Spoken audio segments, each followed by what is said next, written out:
आप सब जानते हैं कांग्रेस जुमले की नहीं जरूरतमंदों की पार्टी है। कांग्रेस की सरकार जहां भी है, चाहे हिमाचल में हो, कर्नाटका में हो या फिर गठबंधन में जहां भी हम लोगों की सरकार है, वहां पर महिलाओं को ध्यान में रखते हुए, महिलाओं को केंद्र में रखते हुए उनके सशक्तिकरण के काम को करती रही है। मैं शुरुआत दिल्ली से करना चाहूंगी और जब दिल्ली की बात हो, महिलाओं की बात हो, तो दिल्ली की पूर्व मुख्यमंत्री स्वर्गीय शीला दीक्षित जी की बातें बहुत जरूरी हो जाती हैं और उनके बिना वो बातें पूरी भी नहीं होती हैं। देश को लाडली शब्द से योजना देने वाली पहली महिला मुख्यमंत्री शीला दीक्षित जी थी और उन्होंने अपनी सरकार में यह सुनिश्चित किया था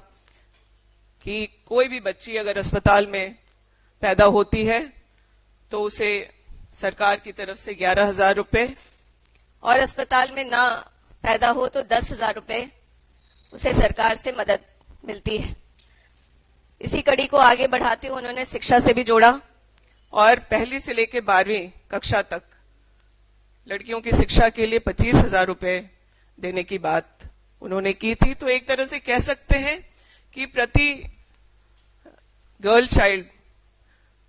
उन्होंने 36,000 रुपए, जिनका जन्म अस्पताल में हुआ हो और जिनका जन्म अस्पताल में नहीं हुआ, उनको 35,000 रुपए सहयोग देने की बात थी। उसी प्रकार से जो बुजुर्ग महिला थी, विकलांग है या एकल महिला है, उसके लिए भी सामाजिक सुरक्षा की योजना शीला जी के समय हुआ, जो 600 रुपए से बढ़कर 1,500 रुपए तक देने का काम उनके कार्यकाल में हुआ। ये हमारे पूर्व की दिल्ली के सरकार की योजनाओं की बात थी। आज हम हिमाचल में हैं, वहां महिलाओं को 1,500 रुपए सहयोग राशि दिया जा रहा है। कर्नाटका के बारे में कल आपने डीके शिव कुमार जी से सभी कुछ सुना और हमारे जो 5 मुख्य चुनावी वादे थे, उसमें पहला वादा जो हम लोगों ने पूरा किया था वो गृहलक्ष्मी का था और आज करोड़ों महिलाओं को 2,000 रुपए वहां की सरकार देने का काम कर रही है। तेलंगाना में भी बात करें, महिलाओं को गतिशील और स्वतंत्र करने के रास्ते में जो बसों में फ्री ट्रांसपोर्टेशन की योजना है, उसमें भी सरकार करोड़ों खर्च कर रही है। आवास की योजना से जोड़ करके उन्हें सशक्त करने की बात की हो, तो इन सब चीजों को हम लोगों की सरकार जहां भी रही है,